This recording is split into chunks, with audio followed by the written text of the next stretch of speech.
Welcome to the Fresh Flow Podcast. Excited for another episode. Mitchell, how are you, buddy? I'm good. How are the mountains of Tennessee? Yeah, I was going to launch right into that. Just back from the mountains of Tennessee. I was a camp counselor last week. I had to come back to work so I could relax. It was amazing. The views from the mountains, the Smoky Mountains in the morning and the sunrise, unbelievable. So my question to you is, where's that place nearby up there in your neck of the woods, that kind of scenic place where you can go to get away and unwind and just see incredible scenery? What's that place up there near you?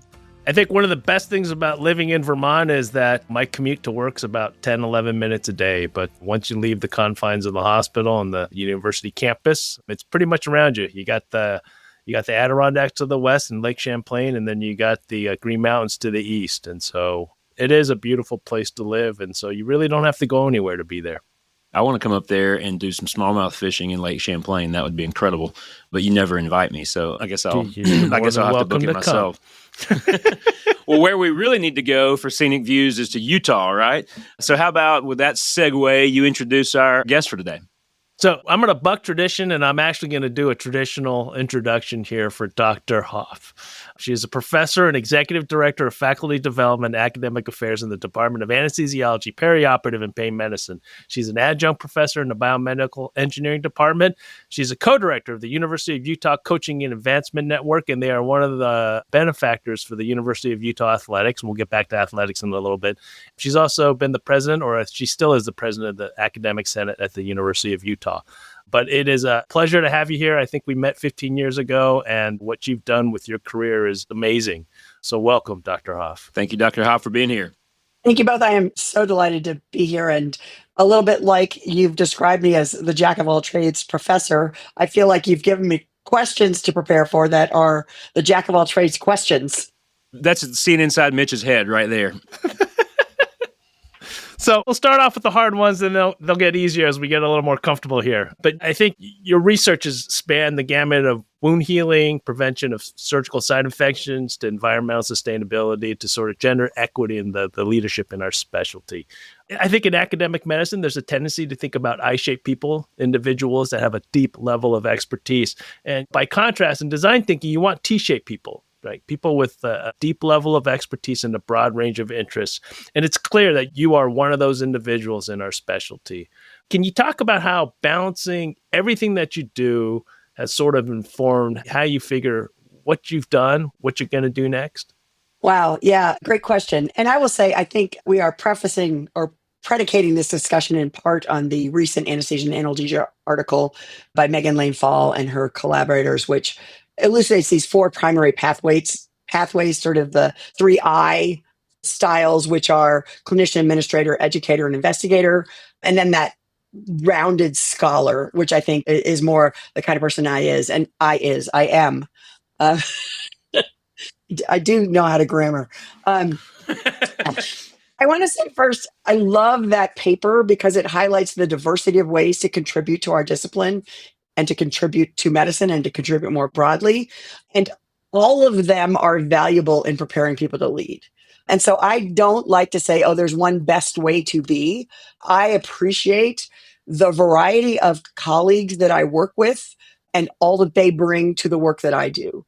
So if I think about those terms of the four phenotypes that they identified, I am clearly that sort of rounded individual, which I like to call the jack of all trades, which we know goes along with master of none.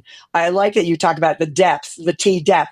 I think the T can never be as deep as the I, right? Because you just don't have time in your life to be as deep. So I want to talk a little bit first about the sort of specializing phenotypes, because I think they are really important to our specialty.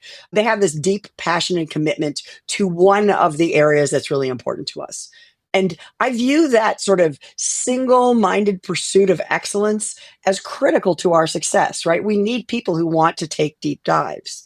When I think about the jack of all trades, there's sort of a trade-off, right? You can't have the same depth, but the breadth of your work really drives that synthesis that's crucial for applying and implementing the important work of the specialists across those domains. So I love having all types of those people in our ecosystem. And this is something I actually learned from Mike Cahalan, who we might talk about later, who was one of my primary mentors and who is the person who obviously recruited me to Utah.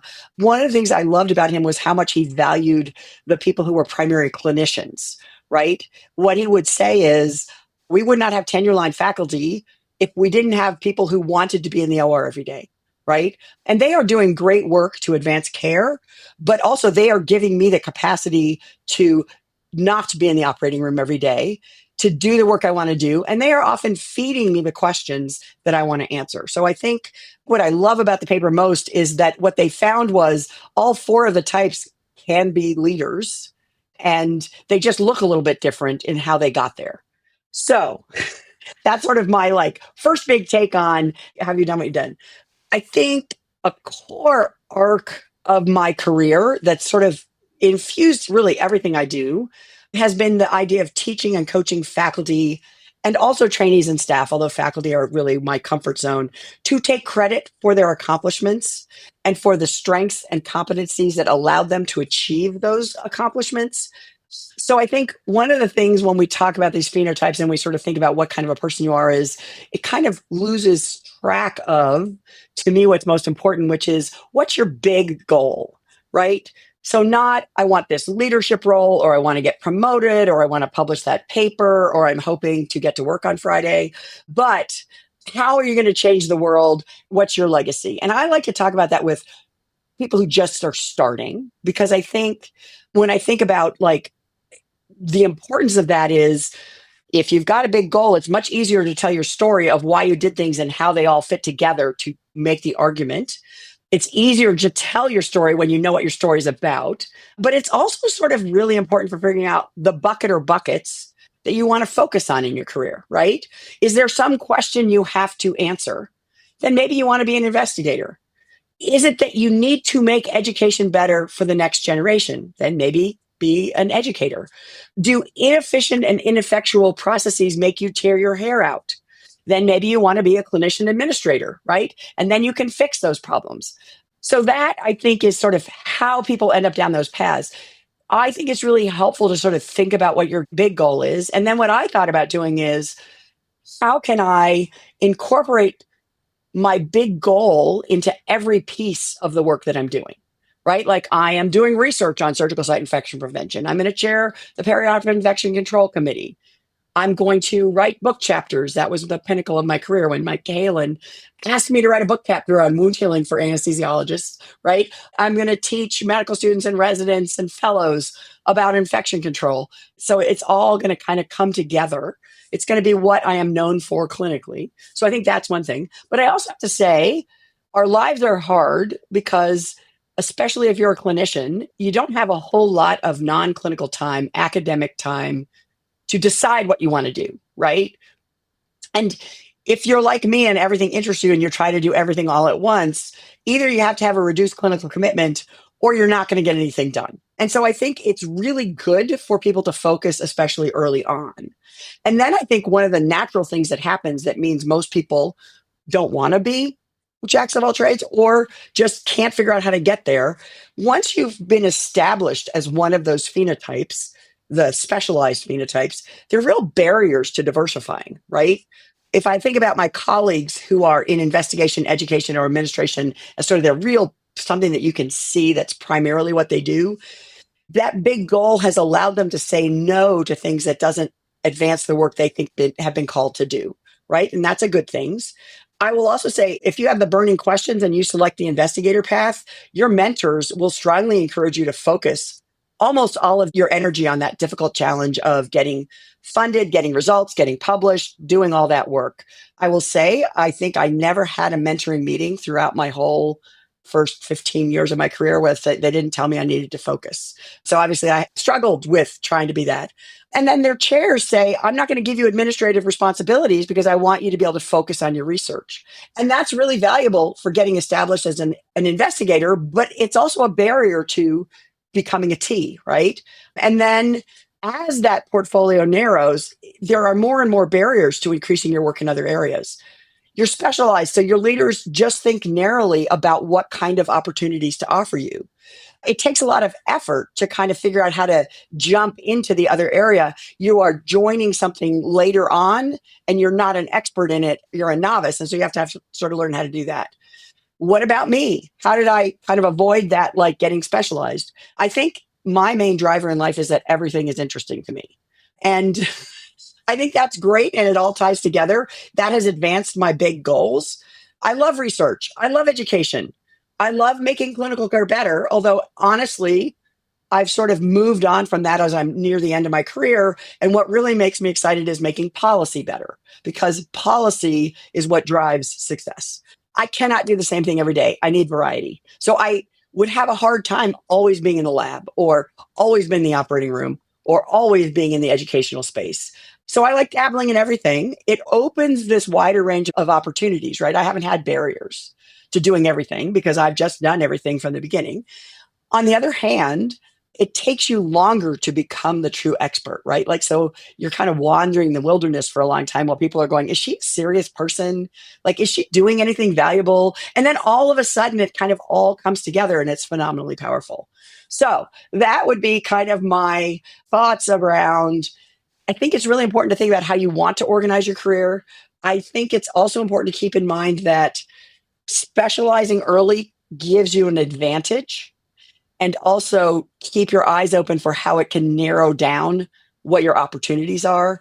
And I will say, did I have well-defined big goals when I started? No, they were mostly just things that irritated me that I'm like, I'm going to fix these things. But that's why now I'm like, I wish you guys would think about not just the next thing you need to accomplish, but like, how does it all hang together? Just look at everything you're doing in your life and take that to turn into your big goal. Harriet, one of the things that sort of resonates with me here is, Steve Jobs gave the commencement address at Stanford. I think it was 2006. But one of the things he talked about was that you can only connect the dots looking backwards, right? And that's why when he dropped out of Reed College, he went to go learn about calligraphy and actually change the fonts for Macintosh and invented fonts, basically. And so it's this idea of how do you specialize, but still kind of bounce around with different ideas? And so come up with the ideas, pick them up, look at them, see if they actually work. And then I think that, the underlying message for leadership is that you need to make sure that you connect the people that need to meet each other, right? And how do you create the culture or the organizational structure? And yes, we can go to the ASA meeting with 20,000 other anesthesiologists, but how do we find the opportunities to connect with the individuals where a light bulb might go on from our interaction? Google does this, right? They have free gourmet cafes just so that there might be that one random encounter one day that two people spark an idea. So as you were talking, it made me think of Stephen Covey, right? Start with the end in mind. It's something that Are you, Ton? Is he really? Are you kidding? Of course I didn't know is. that. That's awesome. Very cool. Yeah, start with the end in mind. Cynic would say, know your why, right? Just kind of be on a purpose-driven pathway. And it's something that I didn't really see or get in the beginning. And I guess as you get a little further along in your career and you start to ask those questions of, do I want to do this or do I not? Does it fit into my strategy? Does it fit into my purpose? But it's never too early to start thinking about that. Yeah. And I actually have to say, I think I've been driven by deep purpose since like I was 5. I didn't call it being driven by a deep purpose or my why, but I actually think one of the things I talk to people about is, what is the thing that annoys you that you want to fix? Right? Like, to me, right? And what are the things that annoyed me that I wanted to fix? Being told that, okay, it's great, you're working with this surgeon, he's been NIH funded for 25 years. Yes, go do your research with him. And then Ron Miller said to me, but it's got nothing to do with anesthesia. And I was like, oh yeah, let me prove that. It annoys me that anesthesiologists don't understand how crucial they are in enhancing host defense and controlling the delivery of oxygen and other critical factors, and reducing cross-contamination in the operating room. Like, there's lots of ways that we contribute that are kind of invisible. It annoyed me that our clinical track faculty made less money and that their contributions were never celebrated. And yet it was so obvious to me how big their contributions were. So I think sort of I have this like, okay, I'm going to prove that we could do something to improve surgical site infection as anesthesiologists. I'm going to go be a tenure track faculty member, and I am going to work my way up to being associate dean for academic affairs so I can lead the effort to revise our promotion and tenure criteria to really have metrics for education and clinical practice advancement and administration, and also have metrics for just writing papers and getting grants is not the same as having impact, right? Like, so those are things that I'm like, I want to fix. And then the last thing I want to fix is people don't communicate well, and there's always this arguments, and then the arguments grow bigger and bigger because no one knows how to kind of make people talk to each other. And so I sort of think about like my whole career arc is I am really irritated. I have to go fix this thing. But I feel like that's probably true for a lot of people, right?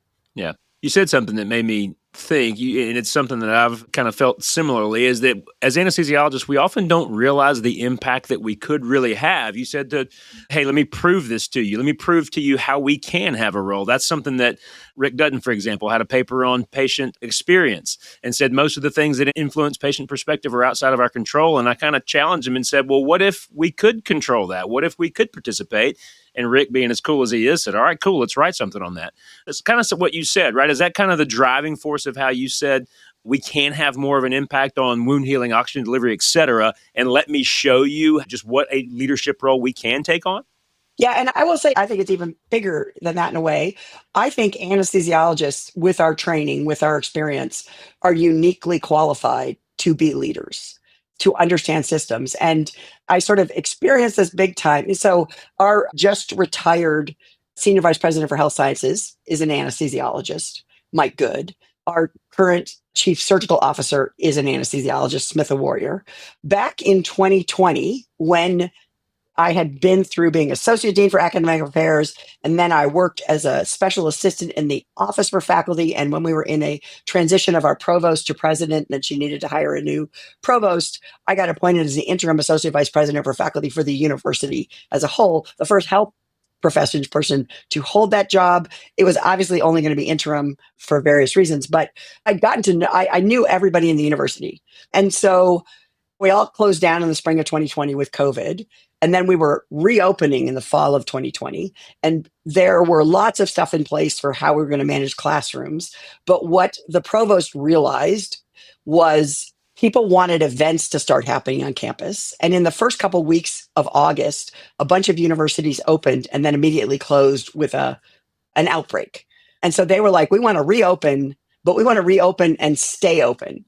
And so I got a call from the provost and he said, Harriet, we were talking today that we need some help with sort of how do we hold safe events on campus? And we need someone with expertise in infection control, who's from the health campus for credibility, who knows and is valued and appreciated by all of our deans, and who's connected to the athletics department. And honestly, when we look at that Venn diagram here, there's only one person in it. So I hope you are willing to be our special assistant. And so I spent that year sort of working to develop our protocols for how to hold events on campus and successfully allowed a creation of a process so that we could reopen the campus safely. We never had to shut down. That was a truly joyous event.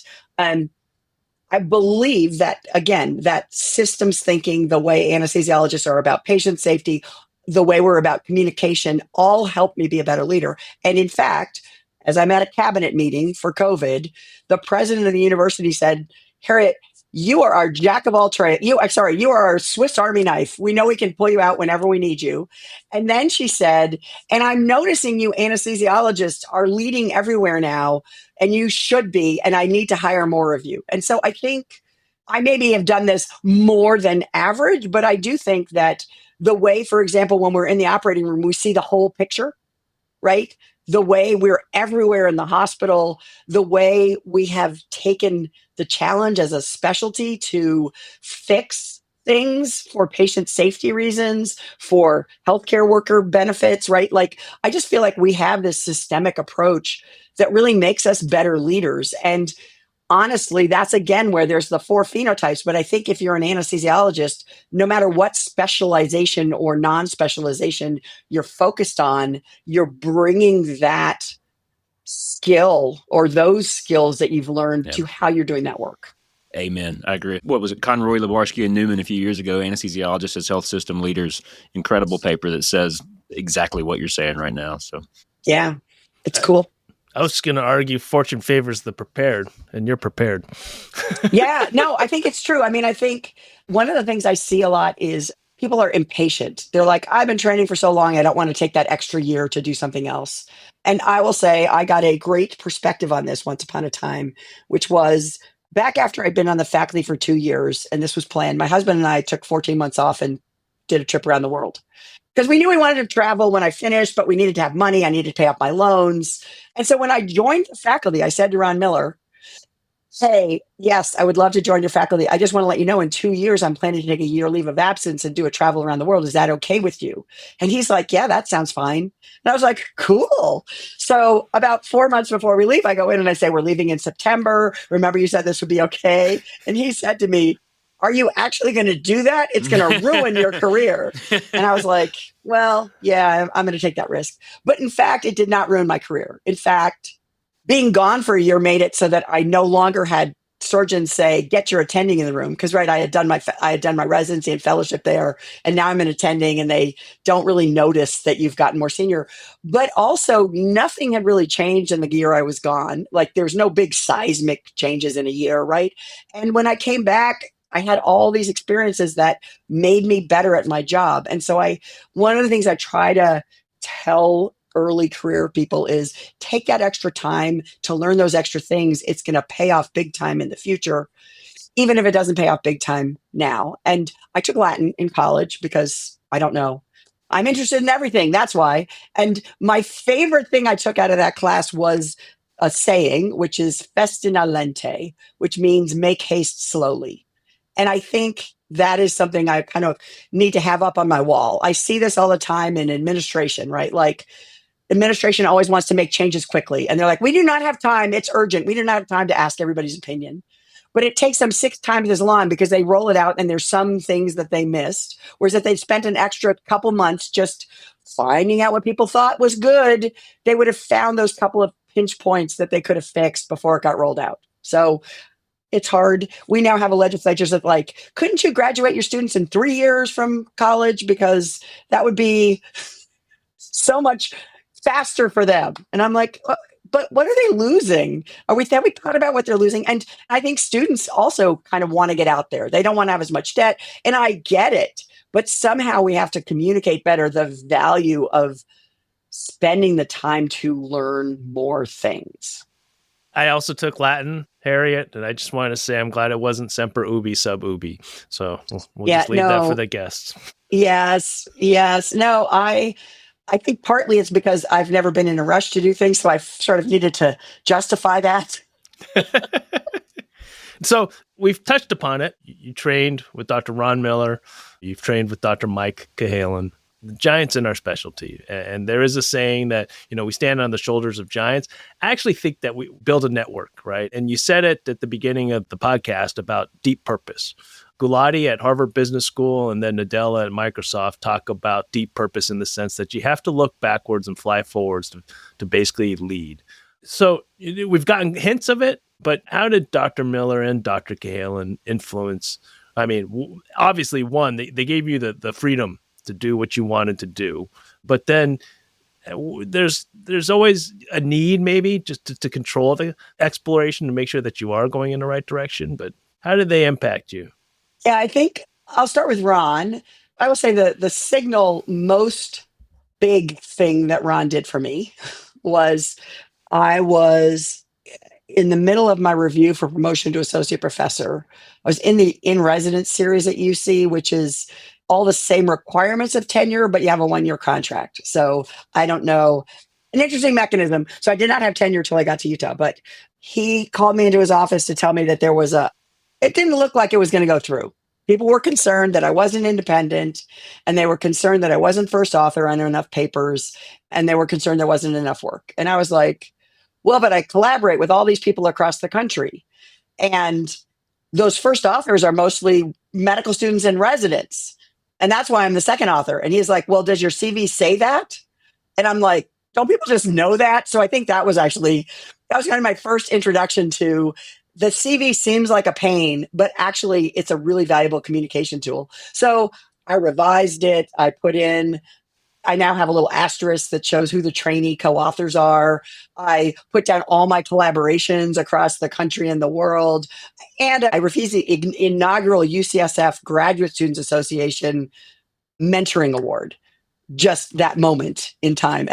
So all of that got me over the hump. But I think that was such a valuable thing that Ron did for me, was just sort of say, he was the one who really set me forward on that. You have to say what you did.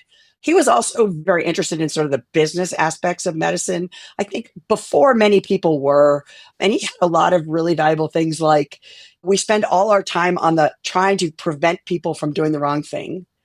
But that is like wasted effort. Put your effort on the people who are doing the good work, give them support, and do not create rules that make it harder for them to move forward in order to kind of keep these people who are probably not going to do the right thing anyway from doing the wrong thing. So I think those are my two big learnings from him. And I think in that sort of piece of it, I see a lot of what my coaching work has been, which is how do we help faculty sort of see where they're going? How do we help people have better conversations so they don't get themselves in trouble? Mike, on the other hand, I really think I learned leadership from Mike, leadership in a different way. Mike was my primary anesthesia mentor at UCSF, and he sort of enabled my wanting to do this sort of well-rounded approach. He was like, Harriet, you do not have to clear the tenure bar by the highest anybody has ever cleared it. You just have to get over it. And that was just a really freeing thing to say for me to go, it's okay for me to be doing the things I want to do. I have to make sure that I capture them and express them well. And I think that was I think you cannot be a successful rounded person if you can't express what you did and what your value is. I think as an investigator, you don't have to be able to communicate as well because people see that you published something, got a grant, and they assume that it's important whether or not it is, right? But if we're trying to be well-rounded. So Mike was really valuable for that. And then he recruited me here in Utah. I was very interested in leadership opportunities. During my time at UCSF, Ron was chair there for 27 years. He had been chair for 24 years when I got there.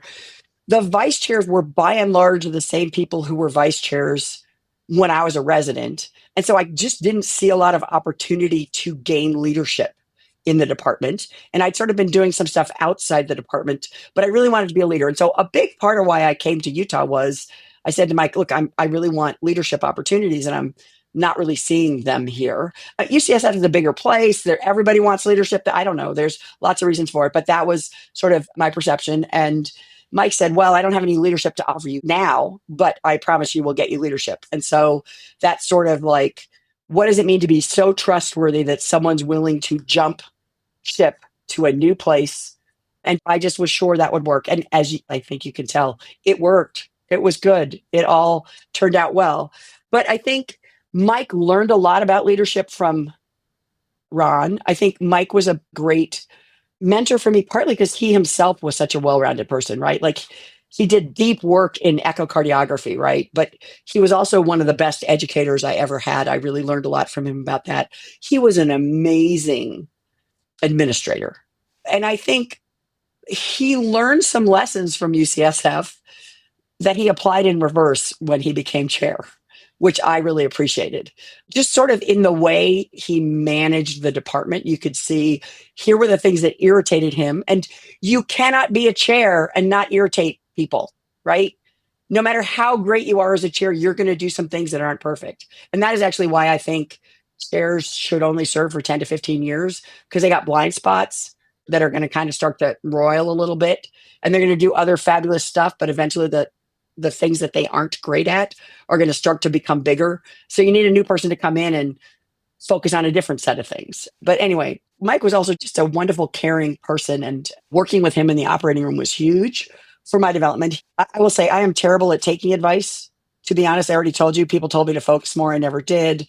Ron told me, oh, you're going to work with a surgeon. I was determined to prove to him wrong that surgery and anesthesia aren't married in some way. But the first thing Mike said to me early on when I was on my cardiac rotation was, you should go into cardiac anesthesia. I was like, there is nothing less interesting to me than the heart. I know you shouldn't say that as an anesthesiologist, but I'm like, it pumps oxygen to the skin, but it doesn't even do that very well, right? Like it's a pump. It's not very interesting. But what was wonderful about him was he didn't kind of go, okay, then I'm not going to mention you because you don't want to go into cardiac anesthesia. It was like, okay, let's see what it is you want to do.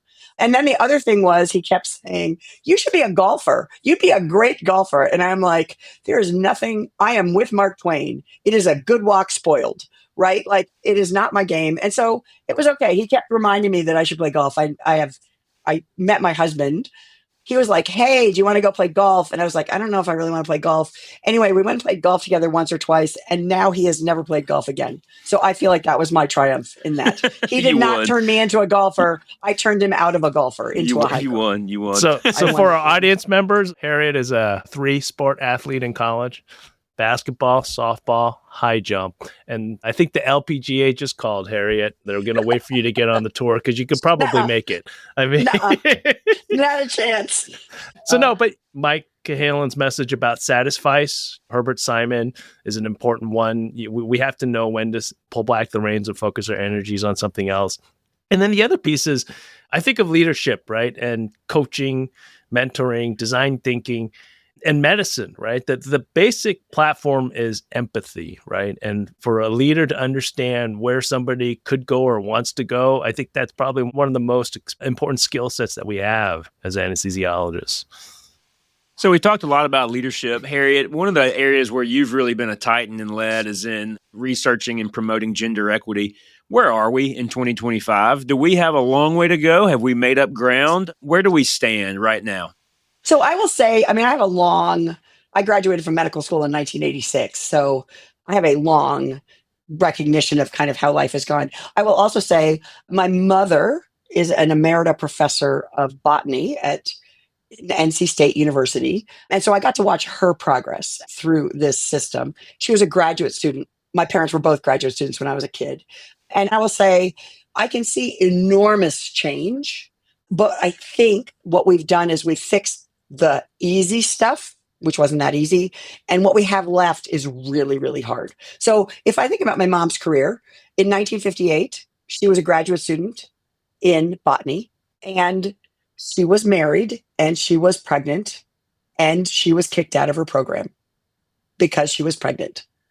Now we fast forward to 1965 when I started kindergarten, and she went back to graduate school. Now it's sort of a different terrain, but still, it was not a popular thing to do. Her first faculty position was at Dartmouth. Through a variety of shenanigans, it ended up being a half-time tenure track role, which didn't even have a policy around it. And every 3 years, they had to decide whether to renew her contract. And every 3 years, she was one of the very first women there. I think she was the only woman on the faculty there, except for an emerita professor who had been a lab tech for decades as a phycologist, algae person, but then was promoted to professor a few years before she retired and was world famous. So it was not a welcoming place, but every 3 years, the faculty would vote not to renew her contract. And then the dean would go, you can't do that. Like, she is having way too much success, like a patent for video enhanced contrast microscopy, right? Like, so she was a very successful scientist. And then she got recruited down to Wake Forest with tenure at the rank of associate professor. So she went there, but then a few years later, it's about time for her to get promoted to professor. And the chair calls her in and says, well, you and Joe are up for promotion to professor this year. I can't help noticing that your CV is substantially stronger than his. I'm afraid if you go up at the same time, he won't get promoted. So I'm going to ask you to wait a year. And then a few years later, she got recruited to NC State, where they doubled her salary and had a fabulous end of her career. So if I look at that, I go, all of those are things that could only happen much more subtly now today, right? Like, there is still a lot of, I don't think she's quite ready for promotion that goes on, but no one is going to say, I'm not going to promote you now because a guy might not get promoted, right? So I can recognize. And when I was a kid, she couldn't have her own credit card. She couldn't take a loan, right? Like, all of those things were different. So now I have a lot of rights. Now life is much better. What's hard now is one hopes nobody's going to do those things, right? Like, but what happens is just subtle things that make it harder for women to succeed. So sometimes men say to me, perhaps you feel this way, boy, we can't say anything nowadays. There's so many limitations on language. And my response to that is, yeah, it is hard, isn't it, to not be able to just say what you think, which I have been doing my entire career, because you cannot succeed as a woman unless you figure out how to be both agentic and empathetic, right? Like, not too agentic, but also then you don't want to be weak, but also you just can't do anything right, right? And I will share my favorite sort of string of studies that I think really highlights how hard this is for women. So they have medical students do a simulation on BLS or ACLS, running a code, right? And they judge them on how they're doing. And the women medical students are judged as not showing good leadership skills, not showing as good leadership skills, right? They just aren't really doing it well. And so there's like, oh, we got to teach women how to be better leaders. So then there's a study in residents where they script a code, and all of the residents say exactly the same thing from the script. And the women are judged as having less skill at leadership. So they're saying exactly the same thing, but it's viewed as not being good leadership. So there's this sort of like women don't know how to lead codes. They're just not as good at it. But then there's a publication where let's look at teams that run actual codes in the hospital. We can look at return of spontaneous circulation, and we can look at, did they get out of the hospital? Let's look at teams of physicians and nurses running it. Is it two men, a man and a woman in the other direction, or two women? And it turns out when two women run the code, they have better outcomes. Now, it's a small thing, right? Obviously, you're not going to wait for an all-woman team. If you have a cardiac arrest, you're going to let whoever. But the women's outcomes are better. And that is sustained by lots of other studies, right? There's a million studies that show women practitioners tend to have small but significant better outcomes. And I think part of that is because women are judged as not quite as good. To get tenure, generally women need 3 more publications than men, right? Like a lot of things are judged as not quite as good because it's this whole subjective component. But I also think there's a component of who we're filtering out, like we are filtering out the women who can't navigate that, and that women have to develop a better set of leadership skills. And what are the leadership skills women have to develop? How to communicate, how to connect, how to do all those things that everyone should be doing as leaders, and it makes them better. And then the final thing is women are less likely to be overconfident, and so they follow guidelines. And that is probably the single most important thing, right? And so I think just sort of when I think about what's going on for women, we are judged as less good leaders, even though we tend to maybe have better leadership skills because we had to develop all those better leadership skills to get to leadership. If a woman makes a mistake, like if a woman surgeon has a complication, the referring surgeon will never refer her another patient. If a male surgeon has a complication, people go, oh yeah, complications happen, I'll keep referring, right? Like, so I think that's to me the hard part is, and now there's sort of a narrative, oh, she's only there because she's a woman. Oh, they're only there because whatever. And I think the opposite is actually true, that you kind of had to do some stuff better to get across that bar. And so I think things are great. I think it's hard. We've had a seismic shift in who's in the workforce and who's leading. And that means that people who might 30 years ago have just expected to be a leader may not be the leader they thought they would be. Now, one response to that might be, perhaps I should develop better leadership skills. But the other response is, these women are taking my job. But it's really nuanced. It's really hard to do it. I think the most effective thing is just to call things out when they happen, to say to people, oh yeah, I know it's really hard when you can't say anything. Like I've not been able to say anything for my whole career, right? One of the other things, clothing. How much time do you spend thinking about what you're going to wear? No one cares what you wear. As a woman, I feel like no matter what I wear, someone is going to judge it. And men's clothes, you just say, these are my measurements, and then you buy the clothes and it's always consistent and you know what you're getting. Women's clothes, who knows what size I wear? I have to figure out who my designers are, who make clothes for my body type. One of my favorite stories about this sort of inequity for women. And I will say, when you see me, you will notice I wear a shell, a blazer, and black pants. I have a uniform. I don't have to think about it. It does not take up time in my life. Why did I do that?